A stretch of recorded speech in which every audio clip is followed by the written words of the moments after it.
Ryan Matthews stood at the window of cabin 5, phone pressed against his ear, watching January snow dust the pines outside Evergreen Summit Retreat. 300 miles from Seattle, higher than he'd driven in years, and still not far enough to escape the weight crushing his chest. Sophie's voice crackled through the speaker, small and uncertain, in a way that made his throat close. "Daddy, when are you coming to get me?" He closed his eyes, counted to 3 the way the court-appointed therapist had taught him. Breathe. Stay steady. Don't let her hear the fear. "Not today, sweetheart. Remember? You're spending this week with Grandma Catherine and Grandpa Richard. I'll see you next Saturday." "But I don't want to stay here. They have a pool, but I miss our apartment. I miss Mr. Hopper's." The stuffed rabbit. The one Amanda had given her for her 3rd birthday, 2 months before the accident. Ryan's fingers tightened on the phone until his knuckles went white. "Mr. Hoppers misses you too, baby, but he's safe at home waiting. And Grandma and Grandpa love you very much. They just want to spend time with you." What he didn't say. "They want to take you away from me permanently. They think I'm not good enough because I don't have a mansion in Boston or a trust fund or the right last name. They think their daughter married beneath her, and now that she's gone, they can correct that mistake by erasing me from your life." Sophie's sigh carried 3 years of grief she was too young to fully understand. "Okay, Daddy. Grandma says it's time for piano lessons anyway." Piano lessons. At 6 years old. Because Catherine Pierce believed early cultivation of refined skills separated the worthy from the ordinary. Ryan bit back the response that wanted to come, the anger that would accomplish nothing except making this harder for Sophie. "You're going to be amazing at piano, Sophie. I love you more than all the stars in the sky." "Love you too, Daddy." To the moon and back. The line went dead. Ryan stayed at the window, phone still pressed to his ear, staring at mountains that didn't care about custody battles or dead wives or the way grief could hollow out a man until he forgot what it felt like to be whole. The retreat had been his attorney's idea. Sarah Mitchell, the 3rd family lawyer he'd contacted after the first 2 declined to take his case against the Pierce family's legal arsenal, had looked at him across her cluttered desk and delivered the truth he'd been avoiding. "You need to appear stable at the continuation hearing, composed, not like a man barely holding himself together. Take a week. Go somewhere quiet. Rest. Because Richard and Catherine's attorneys are going to paint you as emotionally unstable, financially insecure, and inadequate. You need to walk into that courtroom looking like none of those things are true." So here he was, Evergreen Summit Retreat. 7 days of enforced solitude in a rustic cabin that cost more per night than his monthly grocery budget. His savings account would feel this for months, but Sarah was right. The hearing in 2 weeks would determine whether he kept primary custody of Sophie or whether the Pierces succeeded in reducing him to supervised visits twice a month. The weight of it sat on his shoulders like a physical thing, pressing down until breathing took effort. He turned from the window, surveying the cabin's main room. Stone fireplace, leather furniture worn soft with age, kitchen opening onto a deck that overlooked a frozen lake. The kind of place Amanda would have loved back when she was alive, and their biggest problem was deciding between hiking trails on Sunday mornings. Amanda. Dead 3 years last October. Car accident on I-5, black ice and a semi-truck, and the kind of random tragedy that shattered lives without warning or mercy. 1 minute he'd been a husband and father, building a quiet, ordinary life. The next, he'd been a widower, trying to figure out how to braid Sophie's hair and explain why Mommy wasn't coming home ever again. The Pierces had been supportive at first, grief-stricken themselves, wanting to stay close to their only grandchild. But somewhere in the 2nd year, support had curdled into something else. Suggestions that Sophie needed more structure, better opportunities, advantages Ryan couldn't provide on an IT security analyst's salary. Then came the lawyers, the custody filing, The expert witnesses explaining how a single father working full-time couldn't possibly give a child what wealthy retired grandparents could offer. Ryan had fought back, because what else could he do? Sophie was his daughter, his. The piece of Amanda that remained, the only light in the darkness that had swallowed him after the accident. But fighting required money for attorneys, time off work for court appearances, and a composure he didn't genuinely possess when Richard Pierce looked at him with barely concealed contempt, and Catherine spoke about Sophie's future as though Ryan were already a regrettable footnote in it. A door opened somewhere in the cabin. Ryan's head snapped toward the sound, confusion replacing grief. He'd paid for a private cabin. The confirmation email had been explicit. Cabin 5, single occupancy, 1 bedroom, full week. Footsteps crossed the wooden floor. A woman's voice, crisp with exhaustion and irritation, drifted from the entryway. "I don't need a refund. I need privacy. That was the entire point of booking this specific package." Linda, the property manager, responded with professional apologetics. "I completely understand, Miss Morgan, but we had a plumbing emergency in Cabin 7 last night. The guests staying there needed immediate relocation." Cabin 5 is our largest unit, 2 bedrooms, 2 full bathrooms, completely separate living spaces. You'd barely cross paths. Ryan moved toward the voices, dread settling in his stomach. This couldn't be happening. He'd come here specifically to be alone, to not have to perform normalcy or maintain the careful mask he wore everywhere else. The woman who appeared in the doorway to the main room stopped when she saw him, her dark eyes assessing him in the span of a breath. Mid-30s, expensive cashmere sweater over designer jeans, the kind of polished appearance that spoke of corner offices and carefully managed success. Her hair was pulled back in a bun so severe it looked painful, and the exhaustion around her eyes suggested she'd been running on empty longer than she cared to admit. Linda gestured between them, maintaining her professional smile through what was clearly an uncomfortable situation. "Mr. Matthews, this is Elena Morgan. Miss Morgan, Ryan Matthews." I was just explaining to Miss Morgan about the cabin arrangement. Ryan found his voice, though it came out rougher than intended. "I paid for a private cabin."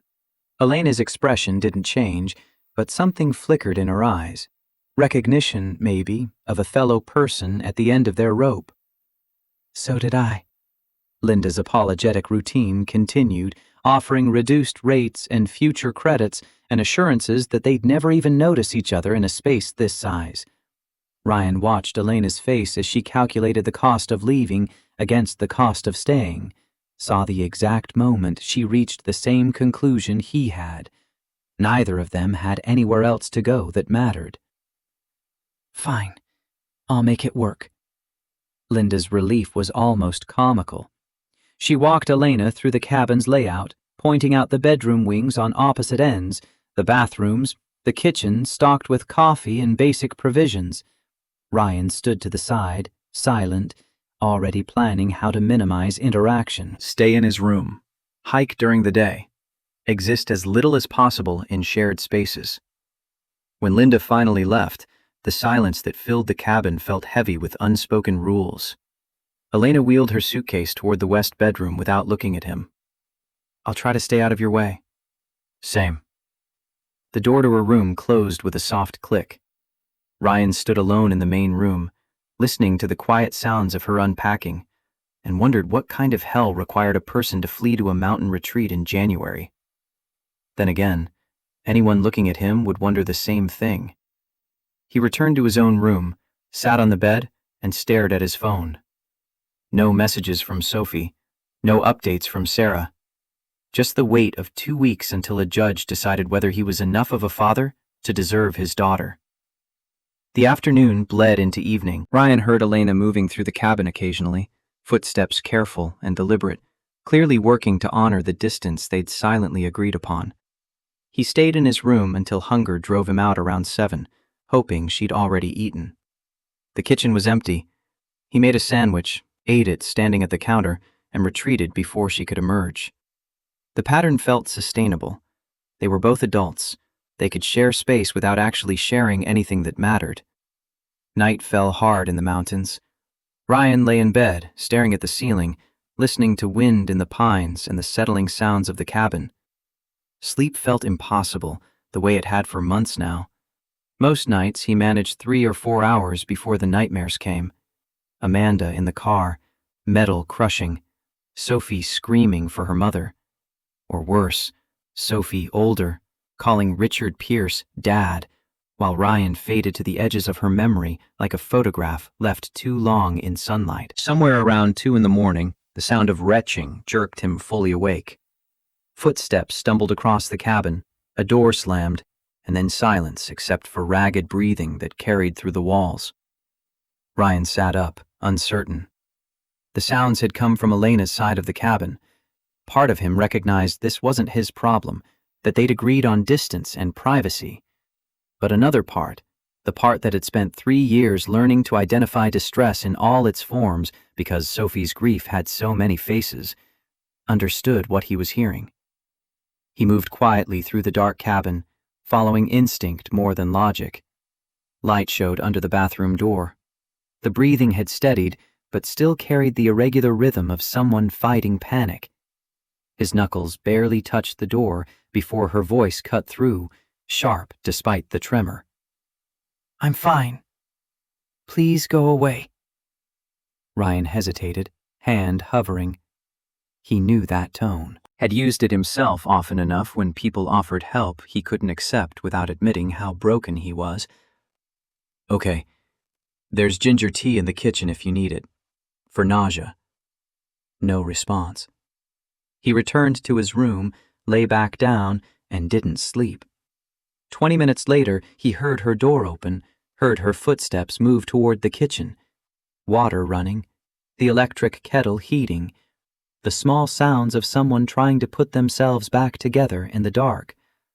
He should stay in his room, should honor the boundaries, should remember that he'd come here to deal with his own disasters, not collect someone else's. Instead, he found himself pulling on sweatpants and a t-shirt, padding barefoot to the kitchen where Elena stood with her back to him, hands wrapped around a mug, shoulders rigid with the kind of tension that spoke of habitual defense. She turned when she heard him, and in the dim light from the stove, he saw her face without the armor. Younger than the polished professional from this afternoon. Exhausted. Haunted by something that lived behind her eyes and didn't let go. Nightmare? The word came out before he could stop it. She stiffened but didn't deny it. Something like that. You? I heard you. Thought I'd check. Elena's grip tightened on her mug. For a long moment, she just studied him, some calculation happening behind her exhaustion. Then she sighed, the sound carrying years of weight. I'm making tea. Do you want some? It was permission, carefully offered. Ryan nodded, retrieving a second mug from the cabinet. They moved around each other in the small kitchen with the exaggerated politeness of strangers learning each other's radius.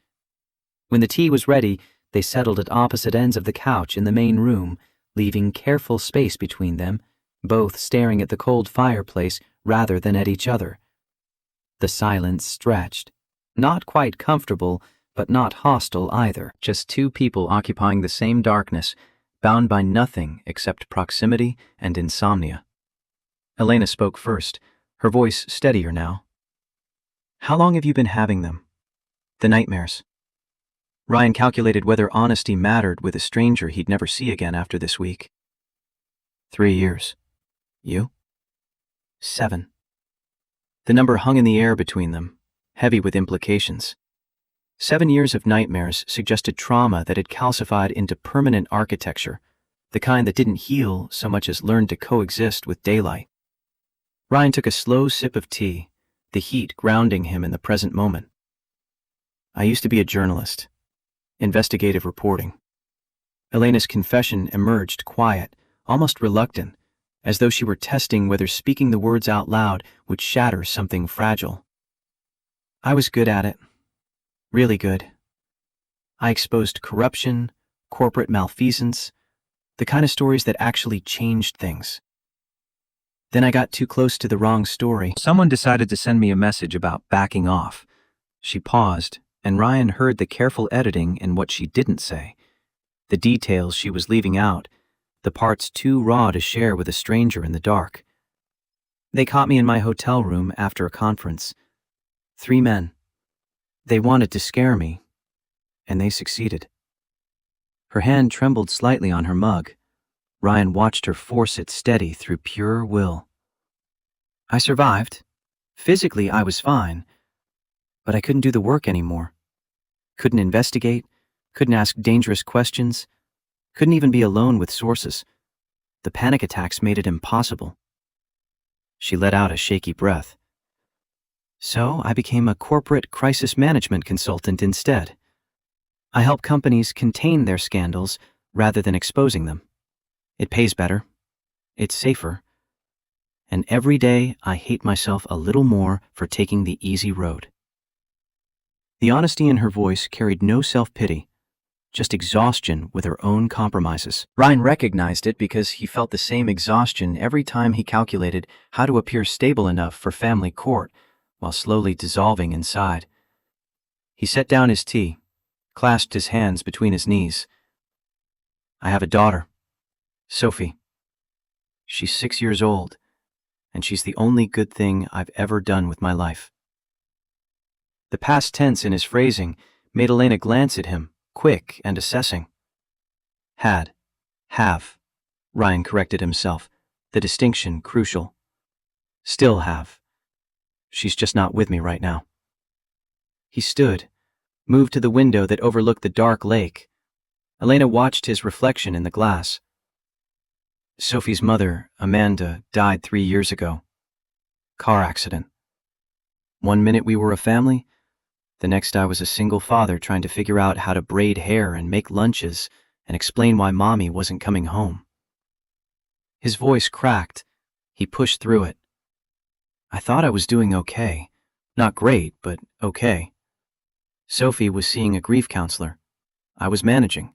We were surviving. What changed? Amanda's parents decided I wasn't enough. Ryan's reflection showed a bitter smile. The Pierces. Boston, old money, the kind of family that thinks wealth and status make them inherently better than everyone else. They never approved of me. Working class background, state school education, not the kind of pedigree they wanted for their daughter. But Amanda loved me, so they tolerated me. Until she died. Then I became the obstacle between them and their granddaughter. They filed for custody, claimed I was unfit, not abusive or neglectful. They couldn't prove that because it wasn't true. But they had lawyers, expert witnesses, unlimited resources. They painted me as emotionally unstable, financially insecure, unable to provide the kind of life Sophie deserved. Elena's expression tightened with recognition. She knew this story, had seen variations of it in her investigative work. Powerful people crushing those who stood in their way. Did they win? Partial custody. The judge gave them weekends and holidays. Said it was in Sophie's best interest to maintain her relationship with her maternal grandparents. Ryan turned from the window, his face hollowed by shadow and pain. But they're not trying to maintain a relationship. They're trying to erase me. Every visit, they tell Sophie how much better her life could be with them full-time. They buy her things I can't afford, take her places I can't go. They're slowly poisoning her against me, and I can't stop it because the court system favors their money and their lawyers over my truth. He moved back to the couch, sat heavily. I have another custody hearing in 2 weeks. The Pierces are pushing for primary custody. They might actually win this time. So I came here to try to hold myself together long enough to show up in court and not fall apart on the stand. The silence that followed carried the weight of their combined trauma filling the space between them. 2 people who'd been crushed by forces larger than themselves, trying to survive in the wreckage. Elena spoke quietly. I'm sorry for what you're going through, for what they're doing to you and Sophie. Yeah, well, we all have our damage, right? At least now we don't have to pretend otherwise. No, I suppose we don't. They finished their tea in silence, and when Ryan finally stood to return to his room, Elena spoke again. Ryan, He paused in the doorway. for what it's worth, I think you're a good father. Anyone fighting this hard for their child against those kinds of odds, that's not someone who should lose. The words hit harder than they should have, piercing through armor he'd worn so long he'd forgotten it wasn't skin. Tell that to the judge. But his voice came out softer than he intended, and when he looked back, Elena's eyes held something that might have been understanding, or might have been shared recognition that sometimes fighting wasn't enough. Morning came gray and cold. Ryan woke after 2 hours of fitful sleep to find the cabin quiet. He made coffee, stood at the kitchen window watching snow dust the pines, and wondered if Elena regretted last night's honesty. People rarely meant to be vulnerable. It usually just happened in the dark, when defenses were down and loneliness felt heavier than pride. He left a note on the counter. Went hiking. Back late afternoon. Coffee's fresh. And escaped before she could wake up and face the awkwardness of daylight confessions. The Northridge Trail was exactly what Sarah had promised when she'd recommended this place. Isolated, challenging enough to demand focus, beautiful in the harsh way winter mountains were beautiful. Ryan pushed himself harder than necessary, legs burning, lungs screaming in the thin air, trying to outrun thoughts that followed him regardless of altitude. Sophie with the Pierces right now, probably in their library, Catherine drilling vocabulary or etiquette or whatever refined skill she'd decided was essential today. Not playing in the snow or building forts or being 6 years old in the messy, joyful way children should be 6. He'd tried explaining this to the judge at the first hearing, that Sophie needed childhood, not cultivation, that loving her meant letting her be a kid, not molding her into some miniature aristocrat. But Richard Pierce's attorney had countered with statistics about early education and childhood development, expert testimony about the advantages of structure and opportunity, photographs of the Pierce mansion versus Ryan's 2-bedroom Ballard apartment. The judge had listened to both sides and split the difference. Sophie stayed primarily with Ryan on weekdays, went to the Pierces on weekends and holidays. A compromise that satisfied no one and slowly bled Ryan's relationship with his daughter through 1,000 small cuts. He returned to the cabin around 4, muscles aching, face numb from wind. Elena sat on the deck despite the cold, laptop open, fingers flying across the keys with the focused intensity of someone using work to avoid thinking. She glanced up when the deck door opened, offered a small nod, returned to her screen. Ryan showered, changed, and found himself in the kitchen starting dinner without consciously deciding to. Pasta, vegetables, nothing complicated. Enough for 2 because cooking for 1 still felt wrong after 3 years of automatically making portions for a family. Elena appeared in the doorway as he was draining the pasta, her expression carefully neutral. I made enough for 2, if you're hungry. She hesitated, calculating the same social math he was running. Sharing a meal meant acknowledging last night's conversation, meant accepting that they'd crossed from strangers into something else. But isolation was exhausting, and sometimes company, even awkward company, beat eating alone. That would be good, thank you. They ate at the dining table, conversation sparse but not uncomfortable. Elena asked about his hike, Ryan asked about her work. Simple exchanges that felt safer than the raw honesty of the previous night. Somewhere in the middle of dinner, Elena set down her fork. I usually avoid the main trails when I hike. Too many people trying to make conversation. But the Northridge route is pretty isolated this time of year, if you're interested in company tomorrow. The invitation was careful, leaving space for refusal.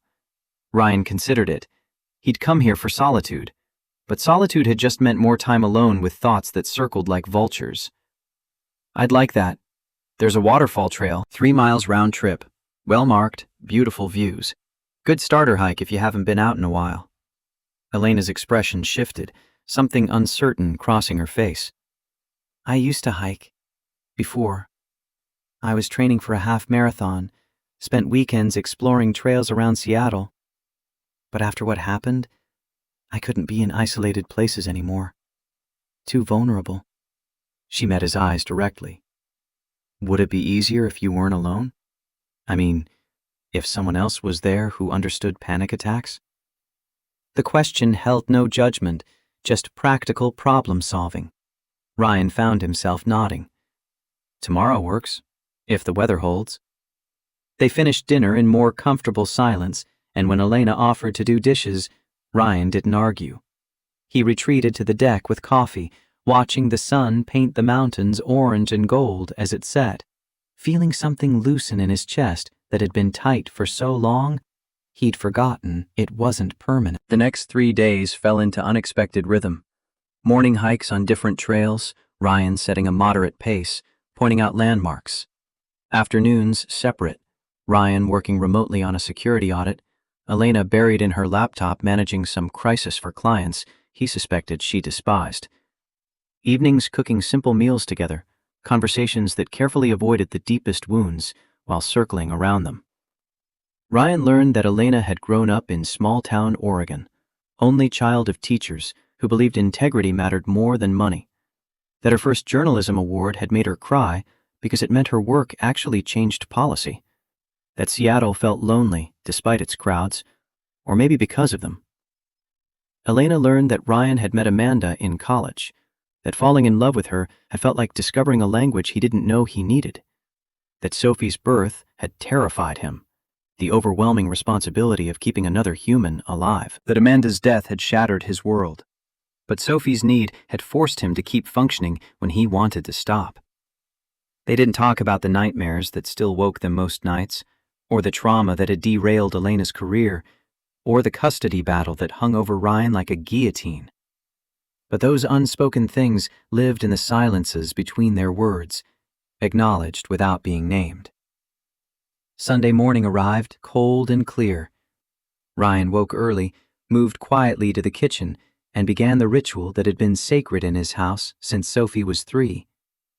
Amanda's pancake recipe, the one her grandmother had taught her, that Sophie claimed tasted like sunshine. He'd made these every Sunday for the past 3 years, even when Sophie was with the Pierces, because maintaining the tradition felt like keeping Amanda alive. Elena emerged from her room around 8, drawn by the smell of coffee and vanilla. She stopped in the kitchen doorway, watching him flip pancakes with the practiced ease of someone who'd done this 1,000 times. Sophie's favorite, Sunday morning tradition. Ryan's voice came out rougher than intended. Elena moved closer, studying the perfect golden circles. My mom used to make these. She called them Sunday pancakes too. Want some? I'd love some. They ate on the deck despite the cold, bundled in coats, plates balanced on their laps. The pancakes tasted like memory and grief, and the stubborn insistence on maintaining rituals even when the people who made them sacred were gone. Elena broke the comfortable silence. You're a good father, Ryan. I know I said that before, but I mean it. Anyone who makes pancakes every Sunday for a daughter who isn't even there? That's love. That's the kind of consistency that builds a person. Ryan stared at his plate, throat tight. The Pierces think consistency means private schools and piano lessons, and knowing which fork to use at fancy dinners. They think I'm teaching Sophie to settle for mediocrity. You're teaching her that love is action, that showing up matters, that traditions hold families together even when everything else falls apart. She paused, then added quietly, Sophie will remember these pancakes long after she's forgotten whatever the Pierces are trying to teach her about status and wealth. The words settled into Ryan's chest, warm and unexpected. He looked at Elena, really looked at her, and saw someone who understood loss and fighting and the exhaustion of maintaining dignity while slowly falling apart. Someone who'd been crushed by powerful people and survived, even if survival looked different than she'd planned. How do you do it? Keep going when everything feels impossible. Elena considered this, turning her coffee mug in her hands. I don't know that I do. Most days I just survive, go through the motions, pretend I'm okay until pretending becomes habit. She met his eyes. But lately I've been wondering if survival is enough. If there's supposed to be something beyond just getting through each day without falling apart. Ryan understood that wondering, had felt it himself in the 3 years since Amanda died, in the slow erosion of hope under the weight of grief and custody battles and the suffocating sense that nothing he did would ever be enough. If you figure it out, let me know. Deal. They finished breakfast in silence, and when Elena offered to help clean up, Ryan let her. They moved around the small kitchen with the ease of people who'd learned each other's rhythms, and it felt almost normal. Almost like having a partner again. Someone to share the small burdens of daily life. The week continued its pattern. More hikes, longer conversations, a slow thawing of the careful distance they'd started with. Ryan found himself talking about Sophie in ways he couldn't with other people. The grief counselor who'd helped her process Amanda's death. The dinosaur obsession that had consumed her for 6 months. The way she tried to adopt every stray cat in their neighborhood. Elena talked about journalism, the investigations that had mattered, the satisfaction of holding powerful people accountable. The bitterness in her voice when she described her current work, helping corporations hide their sins, carried 3 years of self-loathing and compromise. On Thursday evening, after dinner and too much wine, Elena asked the question Ryan had been avoiding. "Are you afraid of ending up alone?" Ryan stared into the fireplace they'd finally figured out how to light properly. "I used to think the worst thing that could happen was being alone. But I've been alone for 3 years now, and I survived it. What scares me more is the possibility that I'll stay so guarded, I'll never let anyone close again. That Sophie will grow up watching me exist instead of live, and she'll learn the wrong lessons about what life should be. What would the right lessons look like? That it's worth the risk. That opening yourself up to hurt is the only way to also open yourself up to joy. That love, real love, the kind that demands vulnerability, is worth fighting for, even when you're terrified." Elena swirled wine in her glass. "I haven't let anyone touch me since the attack. Not intimately, not casually, not at all. I can't even shake hands without my pulse spiking. The thought of actually being physically close to someone..." She shook her head. "I don't know if I'll ever get there again." Ryan turned to face her fully. "You don't have to decide that tonight. Maybe healing isn't linear. Maybe it's okay to just be where you are without rushing to some imagined finish line of fixed. Is that what you tell yourself?" "Every day. Doesn't always work, but it's better than the alternative." They sat in silence, the fire crackling, the night pressing against the windows. Ryan felt something shifting inside him, some glacial movement of ice beginning to thaw. He wasn't ready for intimacy or trust or anything beyond this tentative friendship.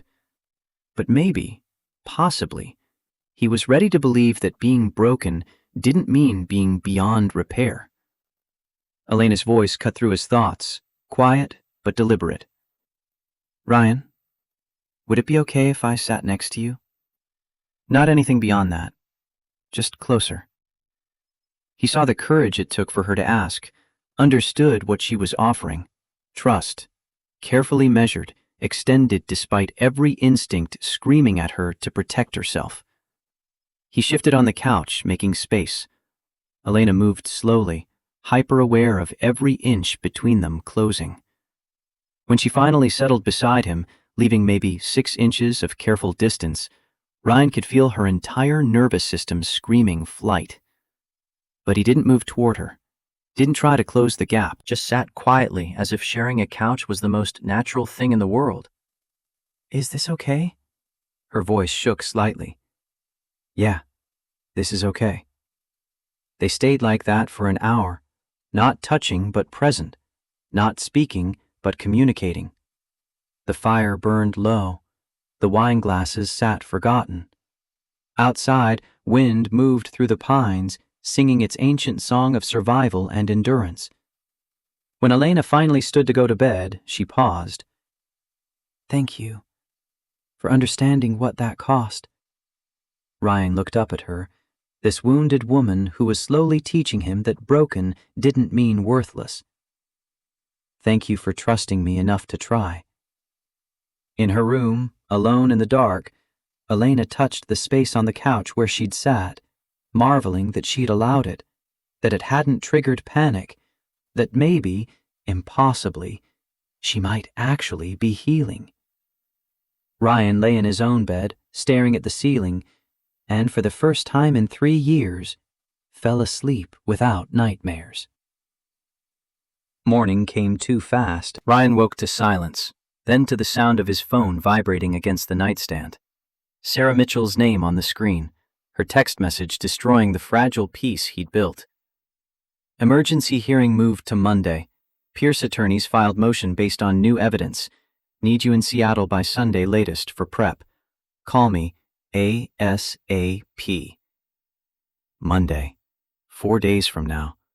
The continuation hearing that was supposed to be 2 weeks away, that he'd come to this mountain specifically to prepare for, had been accelerated.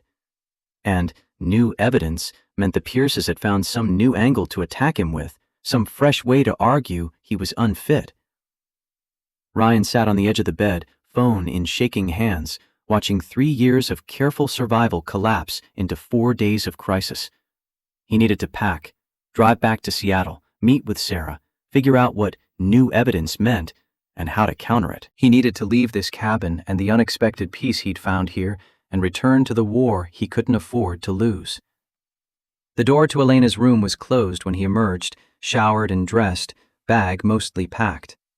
He left a note on the kitchen counter, hating how inadequate words felt. Emergency custody hearing moved up to Monday. Have to leave first thing. I'm sorry. Thank you for everything. R. His hand shook, writing his phone number below the message.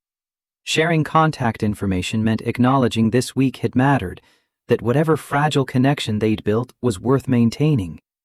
But Elena deserved the choice to reach out or let this end here.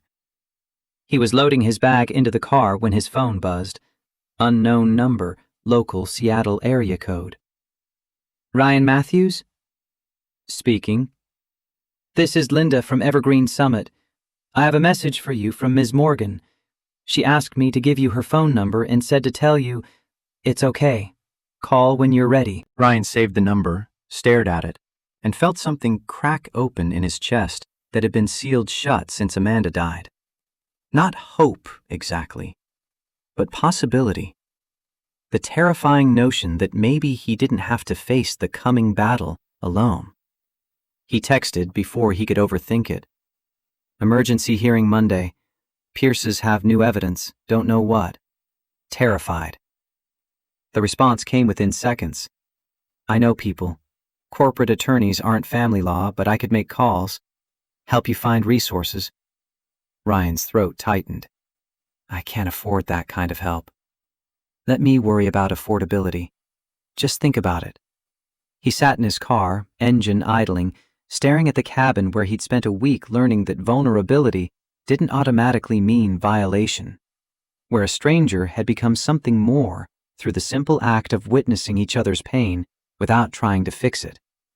His fingers moved before his brain could veto the decision. Why would you do that for me? The pause stretched long enough that he thought she wouldn't answer.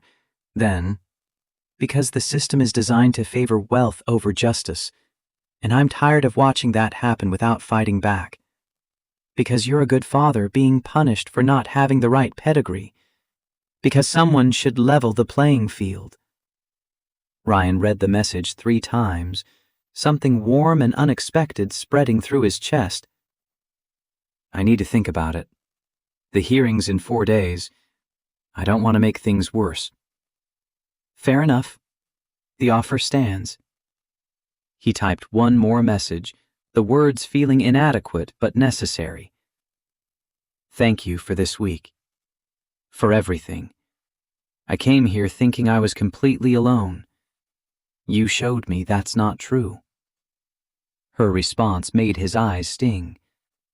You're not alone, Ryan. Whatever happens Monday, you're not alone. He drove away from Evergreen Summit with the cabin shrinking in his rearview mirror, carrying the weight of an impossible custody battle and the unexpected gift of knowing, really knowing, that he didn't have to face it entirely by himself.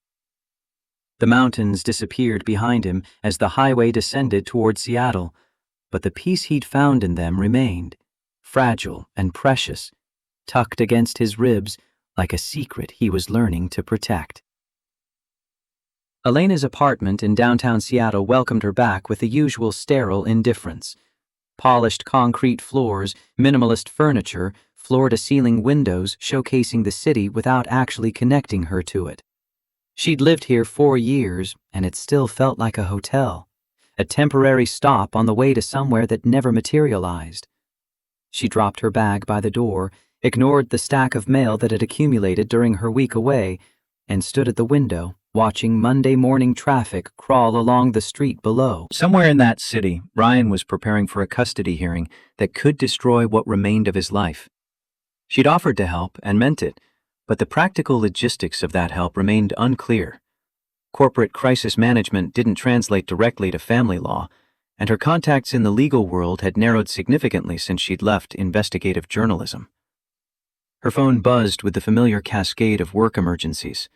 Melissa, her assistant, had sent 12 messages over the weekend, each marked urgent. The pharmaceutical client, Meridian Pharma, was facing a Wall Street Journal expose about clinical trial irregularities. The executives wanted damage control, wanted Elena to make their problems disappear the way she'd made dozens of corporate scandals disappear over the past 7 years. The thought made her stomach turn. But this was what she did now. This was the compromise she'd accepted when fear had driven her out of real journalism and into the lucrative business of helping powerful people avoid consequences. She called Melissa back, listened to the panic in her assistant's voice as she described the situation. Trial data potentially manipulated. FDA violations. Investor lawsuits brewing. The executive team wanted a full strategy session this morning at 9. Elena glanced at the clock. 7:45. She had time to shower, dress in the armor of her professional persona, and become the person everyone expected her to be. The unshakable crisis consultant who never showed cracks, who solved impossible problems with strategic precision. The person she'd been at the mountain cabin. Vulnerable, honest, willing to sit 6 inches from a stranger on a couch. Felt like someone else entirely. Someone she'd imagined, rather than actually been. The executive conference room at Meridian Pharma smelled like expensive coffee and barely controlled panic. 8 men in suits, faces tight with a particular stress of people watching stock prices plummet in real time, waited for Elena to fix what they'd broken. She walked them through containment strategies with mechanical efficiency, acknowledged procedural inconsistencies while emphasizing commitment to patient safety, announce internal review, promise full cooperation with regulators, position this as isolated incident rather than systemic failure. The usual playbook for making corporate malfeasance look like unfortunate oversight. The CEO, whose compensation package exceeded what most families earned in a decade, leaned forward. Will it work? Elena met his eyes, saw the question beneath the question. Not will it protect patients or restore trust, but will it protect my money and my position? It'll minimize immediate damage. Long-term depends on what else the investigation uncovers. The general counsel spoke up, voice carrying implications that made Elena's skin crawl. Make sure nothing else gets uncovered. She'd navigated moments like this hundreds of times. The careful non-commitment that satisfied clients while protecting her own liability. But sitting in this room, listening to these men worry about their wealth while patients who'd trusted them faced health consequences, Elena felt something crack inside her. I'm a crisis management consultant, not a magician. If there are additional problems, they'll eventually surface. My recommendation is proactive disclosure rather than waiting for forced revelation. The executives exchanged uncomfortable glances. They didn't want honesty. They wanted expensive cover-up dressed in compliance language. The meeting ended with assignments and deadlines, none of which addressed the actual ethical failures at the heart of the crisis. Elena returned to her office feeling contaminated. The mountain air and morning pancakes replaced by recycled corporate atmosphere and moral compromise. Her phone showed 3 missed texts from Ryan. Hearing went badly. They had photographs. Call you later if that's okay. Need to talk to someone who understands. Thank you for offering to help. I'm trying to figure out what that actually means. Elena's stomach dropped. Photographs of what? She dialed Ryan's number before she could overthink it. He answered on the first ring, his voice carrying the particular exhaustion of someone who'd stopped sleeping. They had surveillance photos from the cabin. Us hiking together, sitting on the deck, cooking dinner. Their investigator must have been following me the whole week. Elena's hand tightened on the phone. What are they claiming? That I'm engaging in inappropriate relationships while I should be focused on Sophie. That I'm not prioritizing my daughter. That I'm the kind of father who goes to expensive mountain resorts to pick up women instead of fighting for custody. His voice cracked. The judge seemed sympathetic to their argument. She scheduled a continuation hearing for next Monday, 1 week from today. My attorney says we need character witnesses, documentation of my relationship with Sophie, evidence that I'm a stable parent despite grief and stress. But we only have 7 days to prepare, and the Pierces have unlimited resources to dig up more ammunition. Elena moved to her office window, watching Seattle traffic and calculating possibilities. What did your attorney say about representation? Does she have the resources to fight their legal team? Sarah Mitchell is good, really good, but she's outmatched.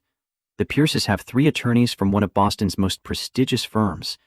They can bury us in motions and depositions and discovery requests. Sarah's doing this mostly pro bono because I maxed out my savings on the first hearing.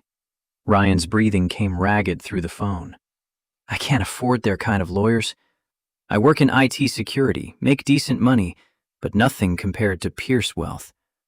They could drag this out for years, bankrupt me with legal fees, and still have enough left over to buy another yacht. Elena's investigative instincts stirred, the skills she'd buried for 7 years waking up. Ryan, I want to help. More than just moral support. I know corporate attorneys who might consult on strategy.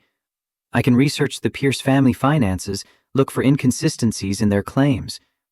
I still remember how to build a case from scattered evidence. The silence stretched long enough that she thought he'd disconnected. Elena, these people are ruthless. If they find out you're helping me, they'll investigate you too. They'll dig up everything they can find to discredit you. Your assault, your career change, anything they can weaponize. Let them dig. The words came out harder than she intended. I have nothing to hide that I'm ashamed of, and I'm tired of watching powerful people crush everyone in their path while I help other powerful people do the same thing. She heard him breathe out, something releasing. I don't know how to thank you. Don't thank me yet. Just send me everything you have. Court filings, financial documents, anything related to Sophie's trust fund or the Pierce family assets. I'll start digging tonight. After they disconnected, Elena sat at her desk staring at the pharmaceutical crisis files that suddenly felt obscene in their triviality. These executives worried about stock prices while Ryan fought to keep his daughter. The Pierces wielded wealth like a weapon while claiming to act in Sophie's best interest. She'd spent 7 years helping people like them hide their sins. Maybe it was time to remember how to expose them instead. The next 3 days blurred together. Elena attended Meridian Pharma meetings by day, appearing engaged while her mind worked on Ryan's case. By night, she dove into public records, cross-referencing property holdings, tax filings, business registrations. The Pierce family empire spread across multiple states, layered through trusts and corporations designed to obscure actual ownership. She found the trust fund on the 3rd night of searching. Sophie Matthews, beneficiary of a family trust established by Amanda Pierce Matthews shortly before her death. Current value listed at $2.3 million, managed by Richard and Catherine Pierce as trustees. But the quarterly statements didn't match the initial valuations. Elena pulled up older records, traced the money backward, and felt her investigative instincts sharpen to a point. The trust had started at $3.6 million. Over 2 years, it had lost $1.3 million. Not through market fluctuations, but through deliberate transfers to accounts the Pierces controlled directly. She called Sarah Mitchell Wednesday morning, introduced herself as a friend of Ryan's with research experience. I found something in Sophie's trust fund documentation. The Pierces have depleted it by 35% in 2 years through what looks like complex estate planning maneuvers. If we can verify these transactions and prove they're mismanaging Sophie's assets while claiming financial superiority, it completely undermines their case. Sarah's voice sharpened with interest. Can you verify the transactions? Prove intent beyond normal portfolio management? Some of these records are protected. I can present what I have, but a good defense attorney will challenge the sourcing. Send me everything. Let me worry about legal admissibility. This is exactly the kind of evidence we need. Elena worked through Wednesday night and into Thursday morning, building documentation that showed the pattern clearly. The Pierces weren't just managing Sophie's inheritance. They were systematically transferring it into their own accounts while claiming Ryan lacked resources to provide for his daughter. She was deep in spreadsheet analysis when her assistant knocked Thursday afternoon. Elena, you have visitors. They say it's urgent. 2 people waited in her office lobby, man and woman in expensive suits, everything about them screaming corporate attorney. Elena's instincts flared immediately. Ms. Morgan, I'm David Fletcher, representing the Pierce family. This is my colleague, Jennifer Ross. We'd like a few minutes of your time. Elena kept her expression neutral. I'm in the middle of a client meeting. You'll need to schedule an appointment. Fletcher's smile carried no warmth. This won't take long. We understand you've been spending time with Ryan Matthews, that you're planning to provide testimony on his behalf in an ongoing custody matter. Her pulse spiked, but she held steady. I'm not discussing that with you. Jennifer Ross stepped forward, producing a folder from her briefcase. We simply wanted to make you aware of some facts you may not know about Mr. Matthews.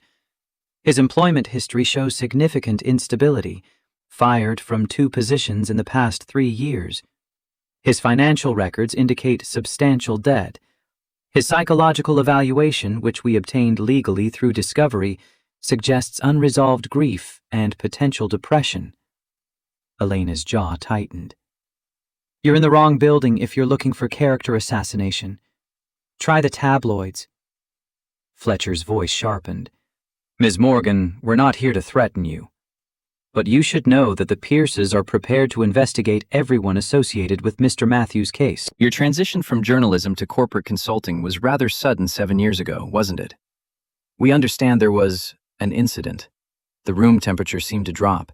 Elena felt ice slide down her spine, fury overwhelming caution.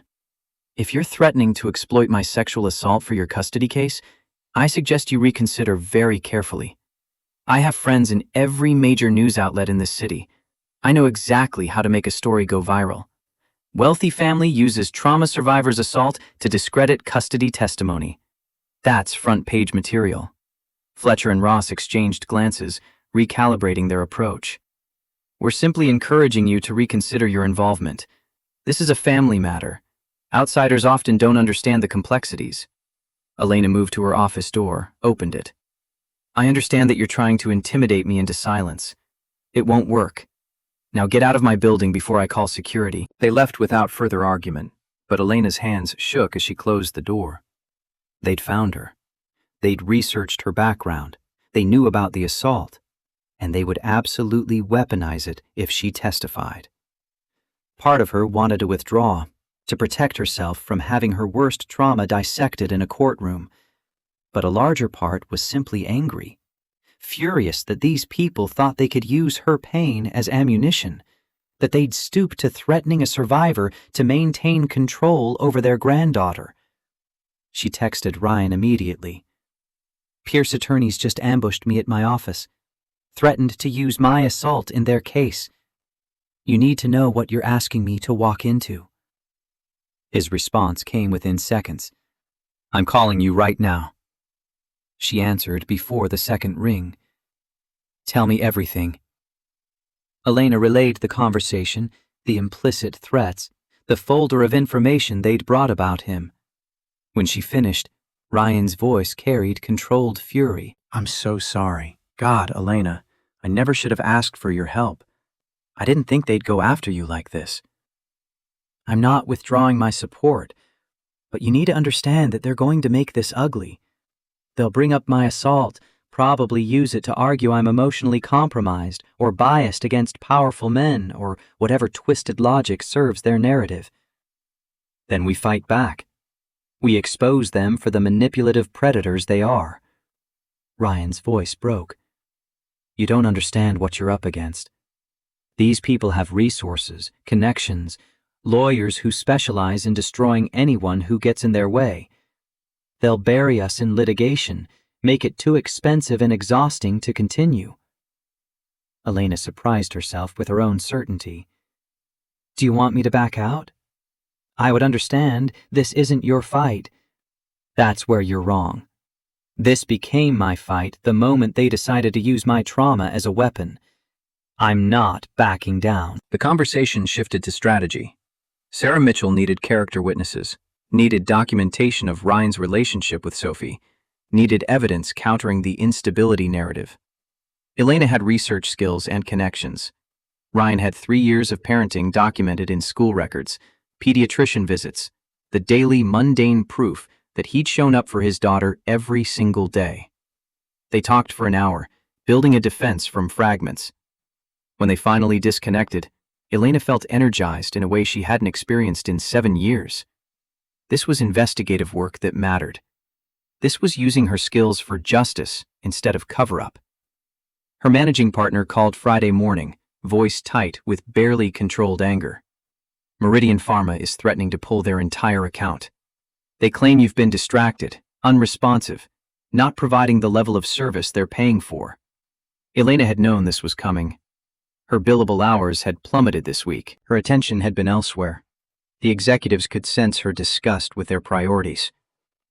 I've been dealing with a personal situation. I can get back on track next week. It's more than just this week. Your colleagues have reported you seem checked out during strategy sessions. Your performance reviews show declining engagement. Gerald paused, and she heard genuine concern beneath the professional disappointment. Elena, you're one of our top consultants. What's going on? She could offer excuses, could promise to recommit, could do whatever necessary to preserve her position and her 6-figure salary. Instead, she heard herself say the words she'd been avoiding for months. I'm resigning, effective immediately. I'll finish the Meridian transition, but that's my last project. Silence on the other end. Then, is this about money? Because we can discuss compensation. It's not about money. I'm going back to journalism. I can't help corporations hide their sins anymore. After she hung up, Elena sat very still in her office, processing what she'd just done. She'd quit her job, walked away from financial security with no backup plan, nothing but a half-formed conviction that she needed to reclaim the person she'd been before fear had rewritten her story. Her phone buzzed with a text from Ryan. Can I see you? I need to see you. Not about the case, just, I need to see you. She should say no, should maintain professional boundaries, should recognize that her involvement in his custody battle was already complicated enough without adding emotional entanglement. But she'd just destroyed her career for the principle of fighting back against powerful abusers. What was one more boundary crossed in service of something real? Give me your address. I'll come to you. Ryan's apartment in Ballard occupied the 2nd floor of a building that had seen better decades. Worn carpet, scuffed walls, the kind of place families lived when they prioritized proximity to good schools over aesthetic appeal. Elena climbed the stairs, knocked on Unit 2B, and found Ryan in the doorway looking hollowed out by exhaustion. His living room told the story of single parenthood through scattered evidence. Sophie's drawings covered the refrigerator. Stuffed animals occupied one corner of the couch. children's books stacked carefully on a shelf next to IT security manuals. Ryan gestured her inside, and she saw the supervised visitation report lying on the kitchen counter. Official letterhead, clinical language describing today's interaction between father and daughter, observed and documented by a court-appointed monitor. They sent a lawyer to watch me with Sophie. Took notes on everything. How I talked to her, what activities we did, whether she seemed comfortable or anxious. His voice carried a rage so carefully controlled, it vibrated in the air. Sophie asked me why the strange lady was writing everything down, why she couldn't sit on my lap the way she normally does. They're teaching my 6-year-old daughter that her father is dangerous. Elena moved closer, instinct overriding hesitation. She took his hand, a gesture that would have been impossible a week ago, that still made her nervous system scream warnings. But Ryan's fingers closed around hers carefully, his touch warm and steady, despite everything falling apart. I'm losing her. Not just the legal custody. Maybe we'll win that, maybe we won't. But I'm losing who she is. Every visit with the Pierces, she comes back a little more theirs, a little less mine. She talks about their yacht, their country club, their important friends. She's starting to look at me with pity, like I'm someone to be managed rather than loved. Elena squeezed his hand. She's 6. She doesn't understand manipulation yet. She sees expensive gifts and exciting experiences, not the agenda behind them. How do I compete with that? I'm a mid-level IT security analyst. I can't take her to Europe for the summer, or buy her a pony, or introduce her to celebrities. All I have is love, and apparently that's not enough. The defeat in his voice made Elena's chest ache. She'd seen this pattern in her investigative work. Powerful people crushing those who stood in their way, using resources as weapons while claiming moral superiority. Listen to me. Love is everything. Material things are temporary, impressive in the moment, but ultimately meaningless. What you're giving Sophie, presence, attention, unconditional acceptance, that's what builds a person. The Pierces are offering her a gilded cage. You're offering her freedom to be herself. Ryan looked at her with such raw vulnerability that she felt something crack open inside her own carefully guarded chest. What if she doesn't figure that out until it's too late? What if the Pierces win and she grows up thinking wealth and status matter more than connection? Then you'll still have been the one who showed her genuine love. That doesn't disappear just because other people are louder or flashier. It roots deep. They stood in his small kitchen, hands linked, two people who'd survived separate hells, discovering that maybe connection didn't have to be terrifying. Maybe trust was worth the risk of being hurt again. Ryan's voice came quiet. I'm scared. Of losing Sophie, yes, but also of what I'm becoming in this fight. I'm so angry all the time, so bitter. I don't recognize myself anymore. Elena understood that fear intimately, had felt it herself in the years after the assault, watching herself calcify into someone harder and more defended than she'd ever intended to become. You're in survival mode. That's not who you are permanently. It's what you need to be right now. Is that what happened to you after the assault? Survival mode that became permanent? The question was gentle but direct. Elena appreciated the honesty. Yeah, I survived the immediate crisis. Then I just kept surviving. Forgot that there was supposed to be something beyond survival. But being at the cabin with you, and now helping with Sophie's case, I'm remembering that fighting for something that matters feels different than just existing. Ryan studied her face, seeing her clearly in a way that should have felt invasive, but somehow didn't. You quit your corporate job. It wasn't a question. She nodded. This morning. No backup plan. Just a conviction that I can't keep helping powerful people avoid consequences while watching you fight for your daughter. That's incredibly brave and possibly insane. Probably both. Ryan's other hand came up, fingers tracing the line of her jaw with devastating gentleness. Elena's first instinct was to pull away, to protect herself from the vulnerability of being touched. But she forced herself to breathe through the fear, to allow the contact, to trust that he wouldn't hurt her. I should probably go. It's late. But neither of them moved. They stood in his kitchen, touching carefully, both terrified and both unwilling to return to the loneliness waiting in their separate spaces. Ryan walked her to her car, the Seattle drizzle turning to proper rain. Elena's hand was on the door handle when she turned back, momentum carrying her forward before fear could veto the impulse. She rose on her toes, pressed a brief kiss to his cheek.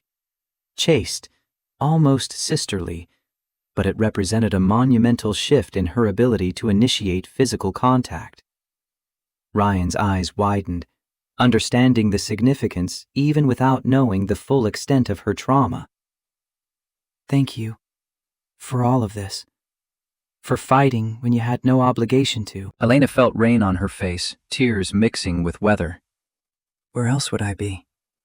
She drove back to her apartment with her heart pounding, her skin still tingling from the brief contact. She'd kissed someone voluntarily for the first time in 7 years. The panic attack she'd expected didn't come. Instead, she felt something like hope, fragile and terrifying, but real. Saturday brought Elena's first meeting with the senior partner whose network Ryan would repair. Thomas Whitmore occupied a corner office in one of downtown Seattle's more prestigious buildings, and his expression when Elena explained the favor she needed suggested he was reconsidering their professional relationship. "You want me to provide pro bono consultation on a custody case? In exchange for IT support from someone I've never met?" Elena held his gaze. Ryan Matthews is one of the best security analysts in the region. Your network has been crashing for 3 weeks. Your usual contractor quoted you $15,000 to diagnose and repair the issue. Ryan will do it in an afternoon, and all he asks is that you review his custody filings and provide strategic advice. Whitmore's skepticism was palpable, but desperation won out. His firm had lost 2 major presentations to network failures. He needed the problem solved. Ryan arrived at noon, carrying a laptop bag and the particular confidence of someone operating in their area of expertise. Watching him work was like watching a different person emerge. The grief-hollowed father disappeared, replaced by a professional who spoke in precise technical language and moved through system diagnostics with practiced efficiency. He opened a terminal window, fingers flying across the keyboard. "Your network's bottlenecked. See this?" He pointed to streaming data Elena couldn't begin to interpret. "Average latency is 340 milliseconds, packet loss at 12%. That's catastrophic for business operations. Root cause appears to be your firewall creating packet collisions with your new security protocols." Whitmore leaned closer, following Ryan's explanation with increasing respect. "I'll reroute traffic through your secondary gateway, update firmware to version 8.2 to eliminate the conflict, implement quality of service protocols to prioritize mission-critical traffic over general use, and configure load balancing across both servers. Should drop your latency to under 50 milliseconds and eliminate packet loss entirely." "How long will that take?" 3 hours, maybe 4. Ryan worked methodically, explaining each step to Whitmore in language that demonstrated not just technical skill, but the ability to communicate complex concepts clearly. Elena watched him transform from struggling single father to competent professional, saw the way his shoulders straightened when he was solving problems within his control. By 4 o'clock, the network ran flawlessly. Whitmore tested it himself, pulling up presentations and files that had been inaccessible for weeks, his expression shifting from skepticism to genuine appreciation. "That would have cost me $15,000 from my usual contractor. You did it in 4 hours." Ryan packed his equipment. "I do good work. That's all I've ever asked anyone to see, that I'm competent, that I show up, that I deliver what I promise." Whitmore met Elena's eyes, understanding passing between them. "Send me the custody filings. I'll review them and call your attorney Monday morning with strategic recommendations. No charge. Outside, rain had given way to watery sunlight. Ryan and Elena stood by her car, the professional victory settling into something more personal. You proved something important today. That you have value beyond what the Pierces want to acknowledge. That your skills matter. Ryan's smile carried exhaustion and relief in equal measure. I just needed someone to see it, to give me the chance to show what I can actually do. Elena's phone buzzed with a text from Sarah Mitchell. She read it, felt her stomach drop, showed the scream to Ryan. Pierce attorneys reached out. They want to meet tomorrow. Settlement discussion. The hope that had flickered in Ryan's eyes died instantly. They want me to surrender, to accept reduced custody without fighting back. You don't have to take any deal, but Sarah wants us to hear what they're offering. Ryan stared at the message, jaw working. Monday's hearing is 3 days away. If we reject their settlement, we go to trial with everything we have and hope it's enough. If we accept, I guarantee I keep some access to Sophie, but give up any chance of expanding custody. Elena watched him calculate impossible odds, saw the fear and courage warring in his expression. What does your gut say? My gut says they're offering this because they know we found something that scares them. The trust fund evidence, maybe. They want to settle before it becomes public record. His eyes met hers, seeking confirmation or denial or some wisdom she didn't possess. Fight. Make them prove their case in open court. Expose what they've done to Sophie's inheritance. Show the judge who they really are. Ryan nodded slowly, decision crystallizing. Then we fight. The weekend dissolved into frantic preparation. Sarah Mitchell reviewed the trust fund documentation, built legal framework for presenting it. Elena verified transactions, created visual aids showing the depletion pattern. Ryan compiled 3 years of Sophie's school records, pediatrician visits, every scrap of evidence proving he'd been present and engaged in his daughter's life. Sunday night found them in Ryan's apartment, files spread across every surface, running through testimony one more time. Elena coached him on how to stay composed under cross-examination, how to answer directly without getting defensive. They're going to paint you as unstable, financially insecure, emotionally compromised. You need to stay calm, stick to facts, let your record speak for itself. Ryan's hands shook slightly as he reviewed his notes. What if it's not enough? What if the judge sides with their money and their connections despite everything we've presented? Elena moved to sit beside him on the couch, close enough that their shoulders touched. Then we appeal. We keep fighting. We don't give up. I'm terrified. I know. But you're not fighting alone anymore. His arms came around her carefully, tentatively, giving her time to retreat if needed. Elena let herself be held, let herself rest against his solidity despite every instinct screaming danger. Her nervous system was learning, slowly, painfully, that this man was safe, that vulnerability didn't automatically mean violation. I'm in love with you. Ryan's words came out rough, unexpected, honest in the way people are honest when they've run out of strength for pretense. I know it's too soon. I know the timing is terrible.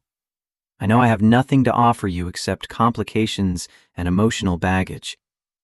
But I'm completely in love with you, and I can't pretend otherwise when tomorrow might change everything.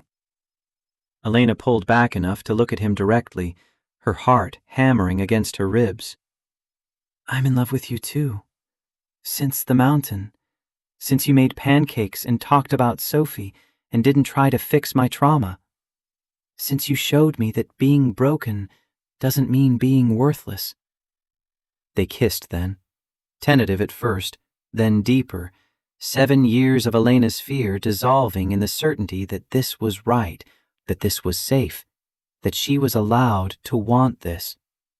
Ryan's hands stayed gentle, mindful of her boundaries, never pushing for more than she offered. When they finally separated, both breathing unevenly, the Seattle night pressed against the windows, and the custody hearing waited like a guillotine blade. Stay tonight. Just sleep. I don't want to be alone before tomorrow. Elena nodded, unable to speak past the emotion clogging her throat. They fell asleep, tangled together on Ryan's couch, and for the first time since the assault, she spent the night beside another person without nightmares. Morning came gray and merciless. They dressed in careful silence, Ryan in his only suit, Elena in the Navy outfit she'd worn to testify in dozens of corporate trials. Sarah met them at the King County Courthouse, her expression professionally neutral, but her eyes carrying concern. The Pierces arrived with their full legal team. They're making a show of force, but we have strong evidence. Just stay composed, answer honestly, and let me handle the legal maneuvering. The courtroom was smaller than Elena expected, more like a conference room than the grand chambers she'd imagined. Richard and Catherine Pierce sat at the opposing table, flanked by 3 attorneys in expensive suits. Catherine's expression held the particular disdain of someone forced to acknowledge lesser beings. Richard looked through Ryan as though he were furniture. Judge Patricia Morrison entered, and everyone stood. She was younger than Elena expected, maybe late 40s, with sharp eyes that suggested she'd heard every manipulation tactic and wasn't easily fooled. Sarah presented the trust fund evidence methodically, walking Judge Morrison through the timeline of transfers, the pattern of depletion, the concerning reduction in Sophie's inheritance, while the Pierces claimed financial superiority over Ryan. Your Honor, the documentation clearly shows that over 2 years, Sophie Matthews' trust fund has been reduced from $3.6 million to $2.3 million. Not through market fluctuations or normal portfolio management, but through deliberate transfers to accounts controlled by the Pierces. While claiming Mr. Matthews lacks resources to provide for his daughter, they have systematically depleted her actual inheritance. The Pierce attorney, a woman named Victoria Hartman whose reputation preceded her, objected immediately. Your Honor, the trust fund management represents sophisticated estate planning designed to minimize tax liability and preserve long-term capital. Ms. Mitchell's characterization distorts normal financial practices. Judge Morrison studied the documents, her expression unreadable. I'll allow the evidence. Continue, Ms. Mitchell. Sarah called Ryan to the stand. He took the oath, sat down, and faced the courtroom with visible effort to appear composed. The direct examination covered familiar ground. How long had he been Sophie's primary caregiver? What was his daily routine with her? How did he balance work and parenting? Ryan answered each question directly, his voice steady despite the tremor Elena could see in his hands. Then came Victoria Hartman's cross-examination, and the gloves came off. Mr. Matthews, you testified that you work in IT security. How many positions have you held in the past 3 years? 3. Why the frequent changes? 2 were contract positions that ended when projects completed. The 3rd was a layoff during company restructuring. But you've had employment gaps totaling 7 months in 3 years, correct? Correct. IT security is project-based. Gaps between contracts are normal. Hartman produced a document. Your financial disclosure shows credit card debt exceeding $30,000. Student loans totaling $60,000. Is that accurate? Ryan's jaw tightened. Yes. How do you plan to provide for Sophie's future with that level of financial burden? The same way millions of parents provide for their children, by working, budgeting, prioritizing her needs over my wants. Debt doesn't make someone a bad parent. But wouldn't Sophie benefit from the financial security my clients can provide? Private schools, tutors, opportunities you simply cannot afford? She'd benefit from having her father, from knowing that love doesn't have a price tag, from learning that a person's worth isn't measured in bank statements. The answer hung in the courtroom, simple and devastating. Elena saw Judge Morrison's expression flicker, approval, maybe, or at least acknowledgement. Hartman shifted tactics. Mr. Matthews, you attended a mountain retreat in early January, correct? Yes. During that week, you spent considerable time with Mrs. Elena Morgan, who's present in this courtroom today. We were assigned to share a cabin due to a plumbing emergency. Yes, we spent time together.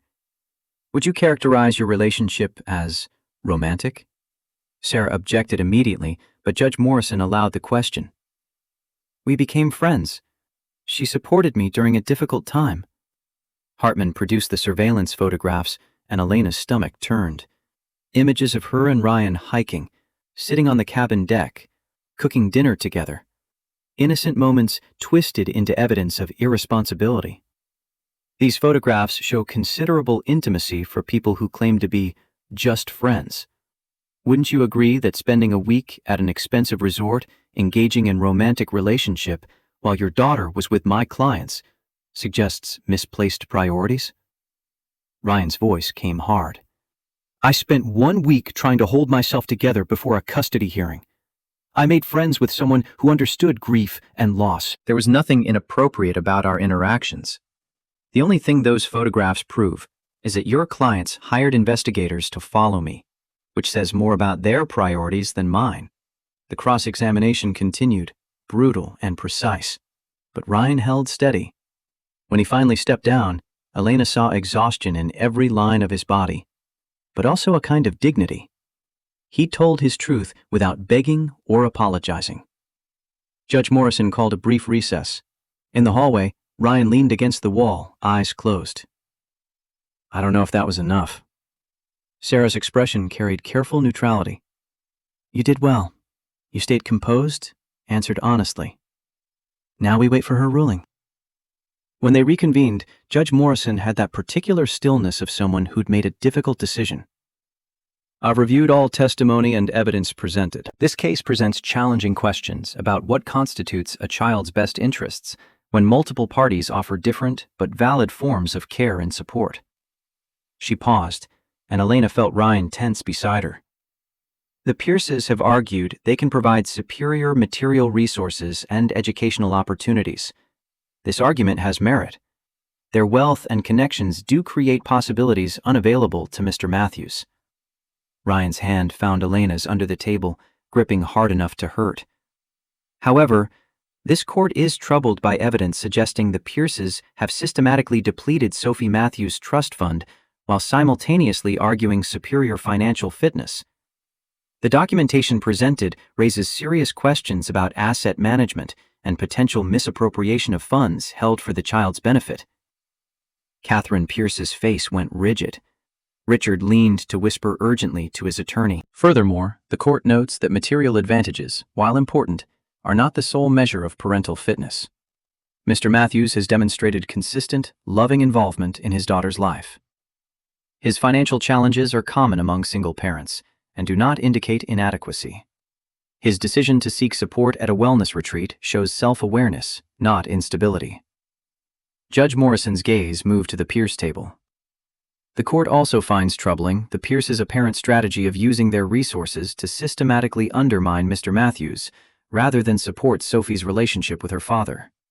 This pattern suggests motivation beyond the child's welfare.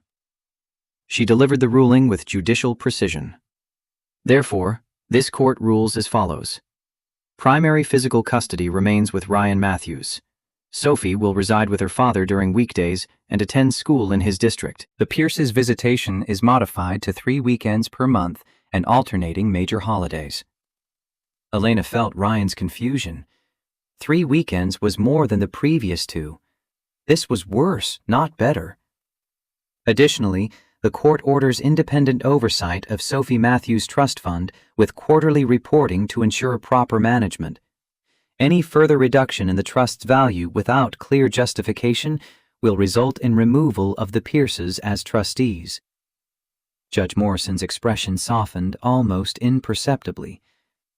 Mr. Matthews, you have the opportunity to be the father you've demonstrated yourself to be. Continue showing up for your daughter with the consistency and love you've shown to date. Mrs. Pierce, Mr. Pierce, you have the opportunity to be positive influences in your granddaughter's life. I encourage you to use your resources to support Sophie's relationship with her father, rather than compete with it. The gavel came down, and it was over. Ryan sat motionless, processing the mixed victory. He'd kept primary custody, kept Sophie living with him during the week, but he'd lost a weekend per month. The Pierces had gained more access, not less. Outside the courthouse, rain fell in sheets.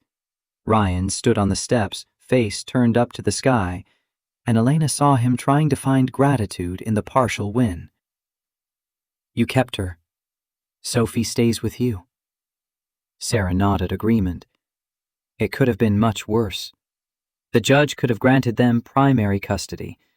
Instead, she validated your parenting while putting financial oversight in place. This is a win, Ryan. Maybe not the complete victory we wanted, but definitely a win. Ryan pulled out his phone, dialed Sophie's number. The Pierces had her today, their weekend. His daughter answered on the second ring. "Daddy, are we safe now?" His voice broke. "Yes, baby. We're safe.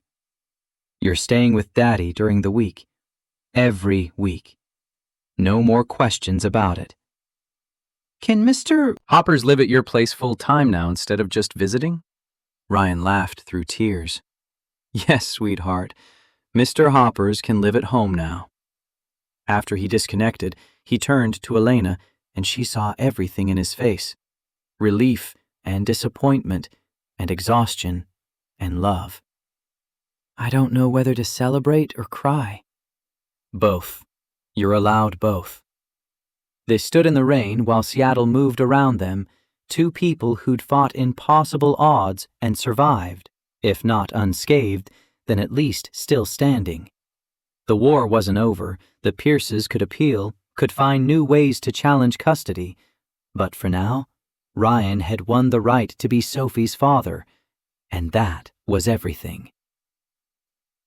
3 months after the custody ruling, Ryan stood in his apartment kitchen, watching Sophie push scrambled eggs around her plate, her face carrying the particular distance that followed Pierce weekends. She'd returned Sunday evening with new vocabulary about sailing regattas and summer estates, stories about famous people Grandpa Richard knew, observations about how their Ballard apartment didn't have a pool or a library or staff who brought you things.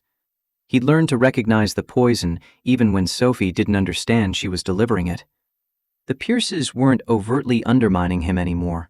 Judge Morrison's warning had achieved that much. But they were showing Sophie a world of privilege and possibility, then sending her back to his 2-bedroom apartment where dinner came from a grocery store instead of a private chef. "Daddy, why don't we have a pool?" The question emerged innocent, genuinely curious. Sophie wasn't comparing. She was 6 years old, trying to understand why different places had different things. Ryan sat across from her, choosing words carefully. "Different families have different things, sweetheart. Some families have pools. We have the park 3 blocks away with the really good swings. Some families have big libraries. We have the public library where Ms. Patterson lets you check out as many books as you want." Sophie considered this, working through 6-year-old logic. "Grandma Catherine says having nice things and love are both important." There it was, subtle but unmistakable. The suggestion that Ryan's love came without the nice things that supposedly mattered. Love is the most important thing. Everything else is just stuff. Stuff doesn't make you happy. People who care about you make you happy. Sophie nodded, but Ryan saw uncertainty in her eyes. She was too young to articulate what the Pierces were teaching her, but the lessons were taking root regardless. The slow erosion of his credibility through 1,000 small comparisons. Elena arrived for dinner 20 minutes later, and Sophie's face transformed. Over the past month, Elena had become a steady presence, not living with them yet, but there most evenings, present for weekend activities, slowly integrating into their routine. "Elena, I learned a new song on piano. Do you want to hear it?" Sophie dragged Elena to the small keyboard Ryan had bought secondhand, played through a simple melody with the concentrated determination of a child working hard to impress. Elena listened with genuine attention, then applauded. "That was beautiful. How long have you been practicing?" "Grandma Catherine's piano teacher comes twice a week when I'm there. She says I have natural talent." Ryan watched Elena navigate the minefield of acknowledging Sophie's achievement without validating the Pierce narrative. She was getting better at it, finding ways to celebrate Sophie while maintaining boundaries. You're working really hard. Your dad must be proud.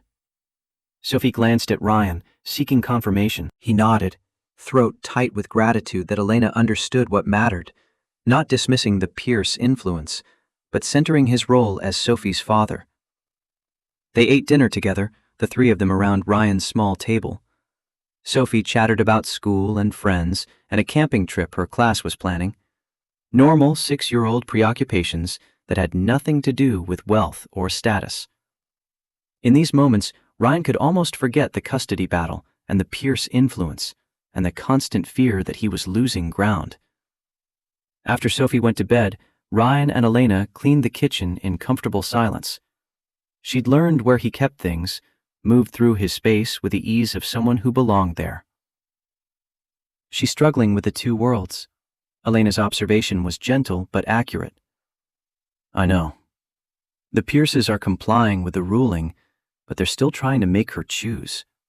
They just do it through exposure instead of explicit pressure now. What does Sarah say? That unless they're actively alienating her from me, there's nothing the court will do. Showing her their lifestyle isn't illegal, it's just effective. Ryan leaned against the counter, exhaustion settling into his bones. Some days I wonder if I'm being selfish. If Sophie would genuinely be better off with their resources and opportunities, and I'm holding her back because I can't stand to lose her. Elena moved closer, her hand finding his. You're not holding her back. You're giving her something they can't buy. A father who shows up every single day, who makes pancakes on Sunday and helps with homework and knows her favorite bedtime story. That matters more than any amount of money. I hope you're right. I am right. And Sophie knows it too, even if she's confused right now. 6-year-olds aren't great at articulating what they feel, but she lights up when she sees you. That's not something the Pierces can manufacture. Ryan pulled Elena against him, breathing in her presence. 4 months since the mountain cabin, 3 months since the custody ruling, and she'd become essential to his survival. Not because she fixed anything, but because she stood beside him in the wreckage and made it feel less lonely. I love you. I know I've said it before, but I need you to know. You saved me. Elena pulled back enough to look at him directly, her dark eyes serious. I didn't save you. We're saving each other. The difference mattered. Ryan understood that Elena needed to be more than his rescuer, needed their relationship to be partnership rather than charity. He was learning that healing happened in both directions, that two damaged people could build something stronger together than either could construct alone. Week 4 brought an unexpected complication. Ryan picked up Sophie from school Friday afternoon to find her subdued, clutching a permission slip for the camping trip with unusual intensity. What's wrong, baby? Sophie's voice came small. The camping trip costs $60. Plus, we need sleeping bags and hiking boots and special clothes. I know that's a lot of money. Ryan's chest tightened. $60 wasn't impossible, but it required juggling other expenses, and the equipment would cost more.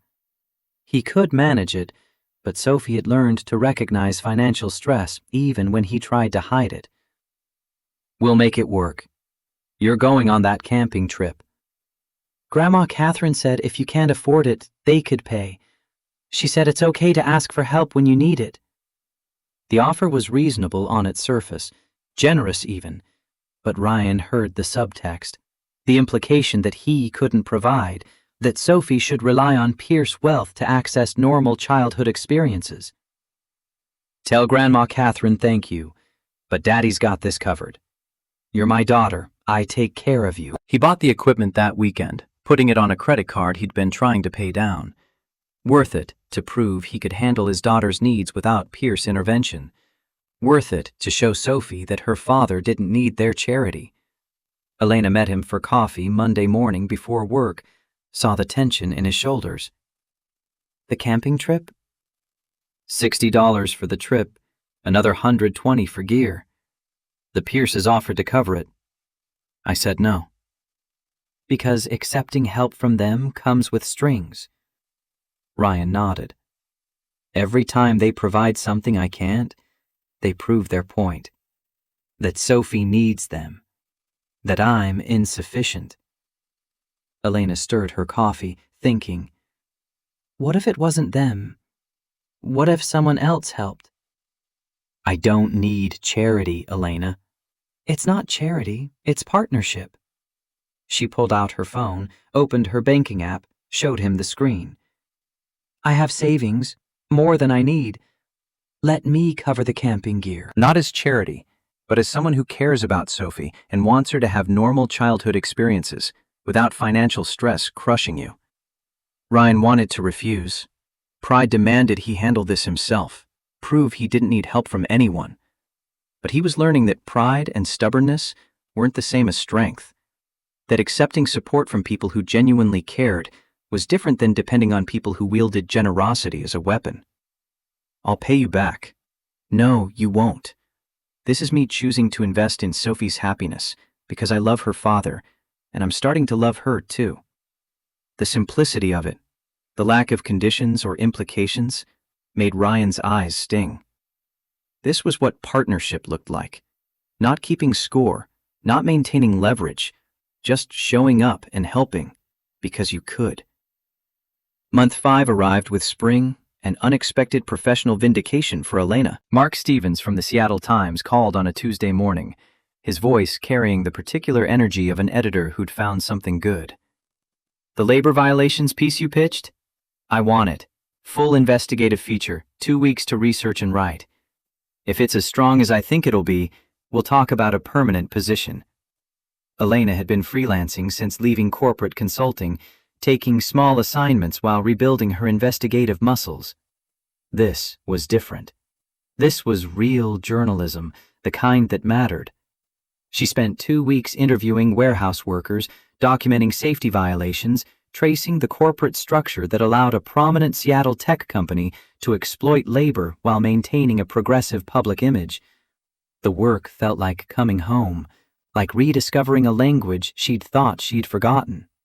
The piece published on a Thursday morning. By noon, it had gone viral. NPR requested an interview. CNN picked it up for their evening segment. The company's stock dropped 4%, and their CEO issued a statement promising immediate reforms. Ryan read the article 3 times, watching Elena's byline with something close to awe.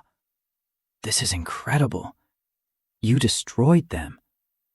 Elena felt something unlock in her chest that had been sealed for 7 years.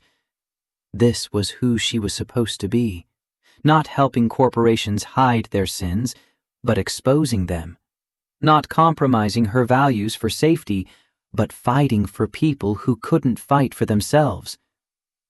It feels right, like I've been holding my breath for 7 years and finally remembered how to exhale.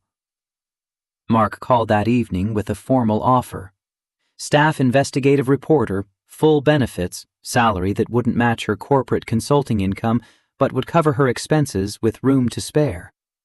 Elena accepted before he'd finished outlining the terms. She was celebrating with Ryan and Sophie, pizza and ice cream, Sophie's choice, when her phone rang again. Unknown number, Boston area code. She almost didn't answer, but something made her pick up. Ms. Morgan, this is Victoria Hartman. We met at the custody hearing. The Pierce attorney. Elena's stomach dropped, but she kept her voice neutral. I remember. I'm calling to inform you that my clients are filing an appeal. The motion will be served tomorrow. They're citing new evidence of parental unfitness, specifically Mr. Matthews' involvement in an unstable romantic relationship that exposes Sophie to inappropriate influence. Elena's hand tightened on the phone. There's nothing inappropriate about our relationship. That will be for the court to decide. I wanted to give you advance notice as a professional courtesy. The hearing is scheduled for 3 weeks from today. After she disconnected, Elena sat very still, processing. Ryan was watching her, reading disaster in her expression. What happened? They're appealing, claiming our relationship proves you're unfit. The pizza sat forgotten. Sophie, oblivious to the adult tension, chattered about her ice cream flavors. Ryan's face had gone pale, the hard-won stability of the past few months crumbling. I thought this was over. Sarah warned us they might try again. Let me call her. Sarah Mitchell's assessment was pragmatic, but not comforting. It's a weak motion. Judge Morrison already ruled on this. They're claiming your relationship with Elena constitutes a significant change in circumstances, but that's a stretch. Still, we have to take it seriously. Can you both be available for a hearing in 3 weeks? We'll be there. After hanging up, Elena found Ryan on the apartment balcony, staring at Seattle traffic below. She wrapped her arms around him from behind, felt the tension vibrating through his shoulders. We beat them once. We'll beat them again. What if we don't? What if this time they win? What if I lose Sophie because I fell in love with you? Elena turned him to face her, hands on his face, forcing him to see her certainty. Then we'll appeal again. And again. As many times as it takes. But Ryan, you need to hear this. I'm not going anywhere. They can threaten and file motions and drag us through legal hell, but I'm staying. You're stuck with me. His kiss tasted like desperation and gratitude and fear. They stood on his balcony while the city moved below them, 2 people who'd survived worse than this, who would survive this too, because giving up wasn't an option. The 3 weeks before the appeal hearing passed in controlled chaos. Elena continued her journalism work, breaking another story about corporate tax avoidance that cemented her reputation as someone who'd returned to investigative reporting with a vengeance. Ryan maintained his routine with Sophie, documented every interaction, built evidence of stability. They spent more time together, testing whether the Pierce accusation of inappropriate influence had any merit. Sophie seemed fine. Happy, even, with Elena's increased presence. She'd started calling her Elena without hesitation, asking her questions about journalism and college and whether she'd ever been camping. The night before the appeal hearing, Ryan made Sophie's favorite dinner, macaroni and cheese from scratch, the recipe Amanda had perfected over years of trial and error. Elena watched him cook with the practiced efficiency of someone who'd done this 1,000 times, noticed the care he took with every step. Amanda taught me this recipe when Sophie was 2. She said good comfort food was essential parenting infrastructure. Elena moved beside him at the stove, learning the rhythm of his movements. Show me how. I want to be able to make this for Sophie when you're not here. The domesticity of it, teaching each other recipes, building shared knowledge, felt significant in ways Elena couldn't fully articulate. This was what families did. They passed down traditions, created new ones, built structures of care that lasted beyond any one person. After Sophie went to bed, they sat on Ryan's couch in the dark, neither ready for sleep, both dreading tomorrow's hearing. I'm terrified. Ryan's honesty came without apology. Not just of losing the hearing, though that scares me, but of what this is doing to Sophie. Every time the Pierces file something new, every time we go to court, she feels the instability. She's smart enough to know something's wrong, even if she doesn't understand what. Elena laced her fingers through his. After tomorrow, it'll be over. One way or another, we'll have certainty. What if the certainty is that I lose her? Then we deal with that too. Together. Ryan pulled her closer, burying his face in her hair. I don't deserve you. Stop saying that. You deserve someone who sees you clearly and chooses you anyway. That's what love is, not finding someone perfect, but finding someone whose damage fits with yours in a way that makes both of you stronger. They made love that night, with an intensity born of uncertainty and need, Elena's body finally trusting what her mind had known for months, that Ryan was safe, that vulnerability didn't mean violation, that she was allowed to want this. Afterward, they lay tangled together in his bed, and she felt something fundamental shift. This wasn't just physical connection. This was choosing each other despite impossible odds, building a life together in the wreckage of their separate catastrophes. The courthouse felt oppressive under gray morning skies. Sarah Mitchell met them in the lobby, her expression professionally neutral, but her eyes carrying something that might have been optimism. The Pierce's motion is weak. Judge Morrison doesn't like her rulings being second-guessed. Unless they have genuinely new evidence, she's going to shut this down fast. The courtroom was the same as before.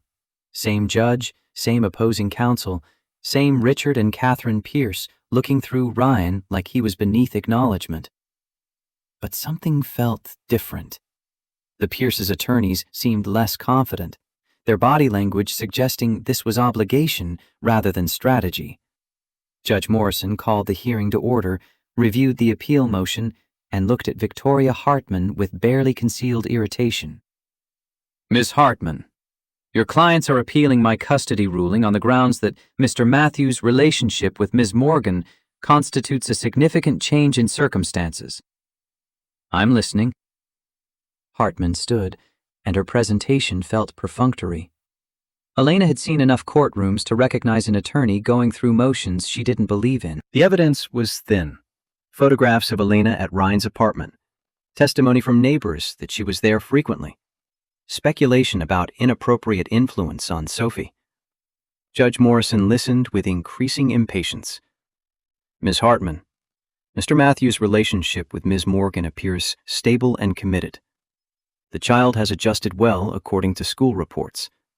Ms. Morgan's journalism career is constitutionally protected activity and does not endanger the child. What exactly constitutes new evidence here? Hartman glanced at her clients, received a small nod, and continued. Your Honor, my clients are concerned about the rapid progression of the relationship, about Ms. Morgan's influence on Sophie, about the moral example being set. The judge's expression hardened. Are you suggesting there's something immoral about two adults in a committed relationship spending time together? Because I'm going to need you to be very specific about what moral failing you're alleging. The courtroom went silent. Hartman looked at Richard Pierce, and something passed between them, a decision being made in real time. Your Honor, my clients would like to request a brief recess to confer. 10 minutes. Elena watched the Pierces huddle with their attorneys in the hallway, saw the argument happening through the glass. Richard's face was red. Catherine looked strained. Victoria Hartman was speaking firmly, pointing at documents, and both Pierces were shaking their heads. When they reconvened, Hartman stood with visible reluctance. Your Honor, my clients have instructed me to withdraw the appeal motion. The courtroom erupted in quiet chaos. Sarah Mitchell looked stunned. Ryan gripped Elena's hand hard enough to hurt. Judge Morrison's eyebrows rose fractionally. You're withdrawing? In the middle of the hearing? Yes, Your Honor. My clients have decided not to pursue this matter further. Judge Morrison studied the Pierces for a long moment. Very well. The original custody arrangement stands. This court strongly encourages the Pierce family to focus their considerable resources on supporting Sophie's relationship with her father, rather than undermining it through repeated litigation. Her gaze moved to Ryan, and something almost gentle crossed her face. Mr. Matthews, you've shown remarkable resilience through this process. Continue being the father you've demonstrated yourself to be. Sophie is fortunate to have you. The gavel came down with finality. Elena felt Ryan shaking beside her, relief and confusion and exhaustion all flooding through him at once. They'd won again. Not just won, but won so decisively the Pierces had withdrawn mid-hearing. Outside, rain had started. Sarah pulled them aside, her professional mask slipping to show genuine satisfaction. I've never seen the Pierces retreat like that. Something changed. Maybe they finally realized they can't win. Or maybe the cost, financial and reputational, finally outweighed their obsession with control. Ryan seemed unable to process it. It's over? Actually over? Nothing in family law is permanently over until Sophie turns 18. But yes, barring some dramatic change, this fight is finished. You won. Elena watched Ryan absorb the victory, saw the exact moment 7 years of tension released from his shoulders. He'd been carrying the weight of potential loss so long, he'd forgotten what it felt like to be free of it. They were walking to the parking garage when a voice stopped them. "Mr. Matthews, Miss Morgan, may I have a moment?" Catherine Pierce stood alone, no attorneys flanking her, no husband providing backup. She looked older than Elena remembered, the custody battle having aged her visibly. "What do you want?" Ryan's voice carried justified wariness. "To apologize. Properly, not through lawyers." Catherine's composure cracked slightly. "When we lost Amanda, we lost our minds. She was our only child, our entire world. When she died, we convinced ourselves that controlling Sophie would fill that void. We were wrong." She met Ryan's eyes directly. "Watching you fight for Sophie these past months, seeing the love and dedication you've shown despite everything we put you through, it reminded us that Amanda chose you for a reason. She saw something in you that we were too blinded by grief and snobbery to recognize." Elena watched Ryan process this, saw him calculating whether to believe it.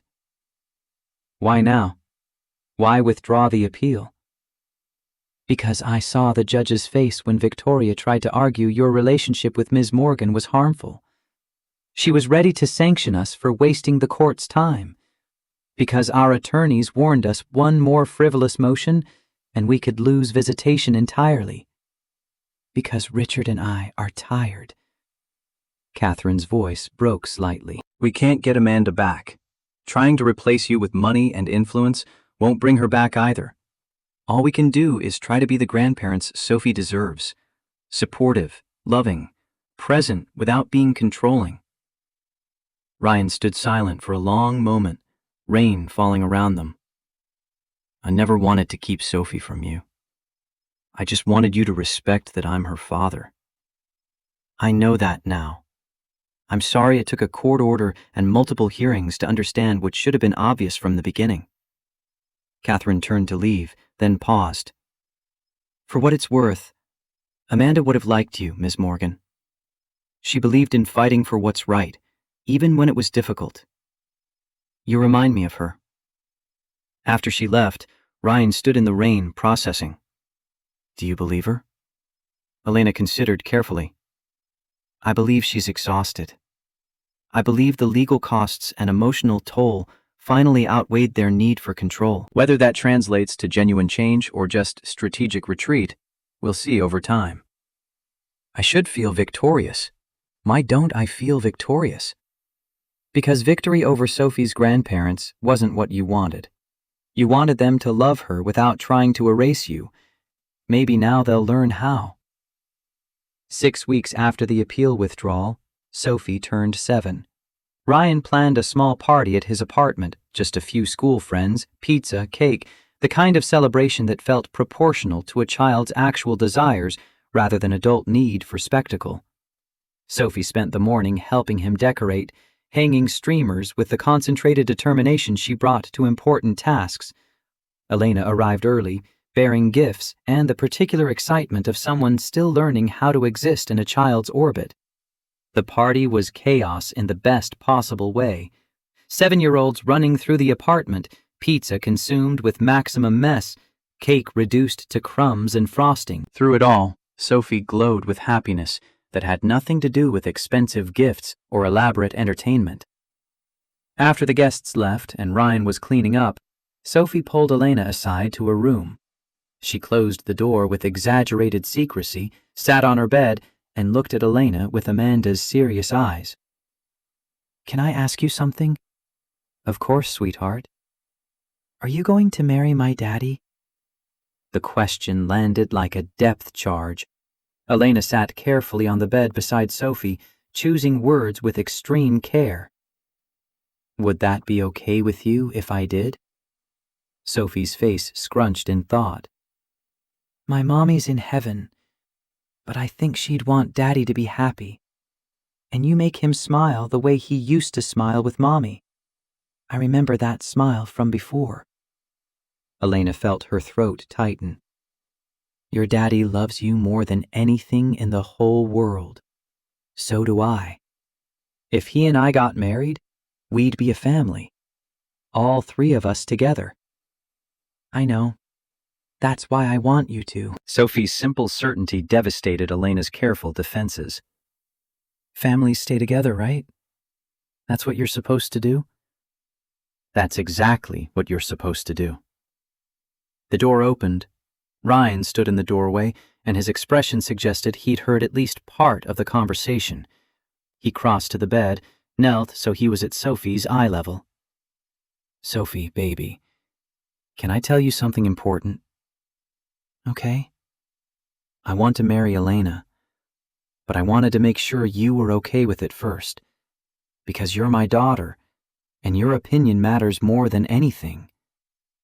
Sophie threw her arms around his neck. I'm okay with it, Daddy. I love Elena. She's nice and she helps with homework, and she doesn't mind when Mr. Hoppers sits on her lap during movies. Ryan laughed through tears, pulled Elena into the embrace, and the three of them sat on Sophie's bed, surrounded by birthday decorations and stuffed animals, becoming a family in the most official way possible. Is that a yes? Elena's voice came thick with emotion. That's a yes. Always yes. Ryan pulled a small box from his pocket. He'd been carrying it for weeks, waiting for the right moment. The ring was simple, a sapphire surrounded by small diamonds, elegant without ostentation. I know we've only been together 7 months. I know this is fast by conventional standards. But nothing about us has been conventional, and I don't want to wait. Will you marry me, Elena Morgan? Yes, 1,000 times yes. He slipped the ring on her finger, and Sophie clapped with the pure joy of a child watching her world become stable and secure and whole. The months that followed brought gradual normalization. The Pierces' visits continued, 3 weekends per month as mandated, but the tone shifted. Catherine brought age-appropriate gifts instead of extravagant displays. Richard actually asked about Ryan's work, showed tentative respect for his professional expertise. They were still formal, still wealthy people, struggling to connect with their granddaughter's working-class reality, but they were trying. Sophie's 8th birthday came and went. The Pierces sent a card and a college savings bond, appropriate and thoughtful. Elena's journalism career flourished. A second major expose on pharmaceutical pricing went viral, earning her recognition as someone unafraid of powerful targets. The months that followed brought gradual normalization. The Pierces' visits continued, 3 weekends per month as mandated, but the tone shifted. Catherine brought age-appropriate gifts instead of extravagant displays. Richard actually asked about Ryan's work, showed tentative respect. They were still formal, still wealthy people struggling to connect with their granddaughter's working-class reality, but they were trying. 18 months after the mountain cabin, Ryan and Elena married at the same retreat where they'd met. Small ceremony, Sophie as flower girl taking her role with utmost seriousness. The Pierces attended, sitting stiffly but present. Catherine's RSVP had read, "We're grateful to witness Sophie's family becoming whole." When Ryan and Elena kissed, Sophie cheered loud enough to make everyone laugh. It wasn't a fairy tale ending, but it was real and chosen. And theirs. 2 years after the mountain cabin, Elena woke in the home she now shared with Ryan and Sophie, a house they'd bought together in a neighborhood with good schools and a park nearby. Sunday morning light filtered through curtains, and the smell of coffee drifted from the kitchen. She found Ryan and Sophie making pancakes together, Sophie standing on a step stool, carefully pouring batter while Ryan supervised. The ritual had evolved to include her, the recipe expanding to accommodate a family of 3. Did you know Elena had never made pancakes before she met us? Sophie's voice carried the particular satisfaction of someone sharing important information. I didn't, but your dad's a good teacher. Mommy Amanda was the first teacher. Then Daddy learned. Now we're teaching you. That's how families work. The casual inclusion of Amanda, Acknowledgement without pain showed how far they'd all come. Sophie remembered her mother through stories and photographs and recipes, keeping her memory alive without being trapped by it. The doorbell rang mid-morning. Catherine and Richard Pierce stood on the porch, dressed casually by their standards, carrying a wrapped gift. "We brought Sophie's birthday present early. I hope that's all right." Sophie ran to greet them, and Elena watched the Pierces soften in her presence. They would never be warm grandparents, would probably always carry themselves with a particular stiffness of old money and rigid values. But they'd learned to show up without trying to take over, to be part of Sophie's life without dominating it. They stayed for lunch, conversation strained but functional. Richard asked Elena about her latest investigation, showed genuine interest when she described exposing corporate environmental violations. Catherine complimented Sophie's piano skills without the implicit criticism of Ryan that used to accompany such observations. After they left, Sophie curled up on the couch between Ryan and Elena, Mr. Hoppers tucked under one arm, a library book open in her lap. "This is my favorite kind of day. All of us together, and nobody has to go anywhere." Ryan pulled her close, met Elena's eyes over their daughter's head. "Mine too, baby. Mine too." Elena rested her hand on Sophie's shoulder, feeling the solid reality of their family. 3 people who'd found each other through trauma and custody battles and mountain cabins, who'd built something real from wreckage and determination and the stubborn belief that love mattered more than money. Sophie looked up, studying Ryan's face with Amanda's serious eyes. "Daddy, do you remember when you were sad all the time? Before Elena came?" "I remember, sweetheart." "You don't look sad anymore. You look happy." "I am happy. Because I have you. And I have Elena. And we have each other." Sophie nodded, satisfied with this explanation, and returned to her book. But Elena saw the truth in Ryan's eyes, that this ordinary Sunday morning represented everything he'd fought for. Not wealth or status or validation from people who didn't matter. Just the simple gift of being home with people he loved, building a life that measured success in presence rather than possessions. Evening found them on the couch again, Sophie asleep between them, the house quiet except for rain against the windows. Ryan's voice came soft, reflective. "I learned something through all of this. That a father's worth isn't measured in bank statements or prestigious addresses. That showing up every day matters more than any grand gesture. That the right person sees value where the world sees lack." He looked at Sophie, then at Elena. And that families don't have to be perfect to be whole. They just have to choose each other every single day and build something worth fighting for. Elena laced her fingers through his, the sapphire ring catching lamplight. "Sophie was right all along. Families stay together. That's what you're supposed to do." Outside, Seattle rain continued its steady rhythm. Inside, warmth and light and the quiet contentment of people who'd survived impossible odds and discovered that survival was only the beginning.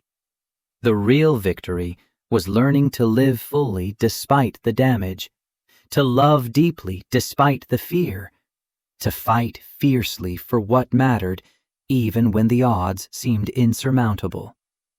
Ryan Matthews had started as an invisible man fighting impossible battles.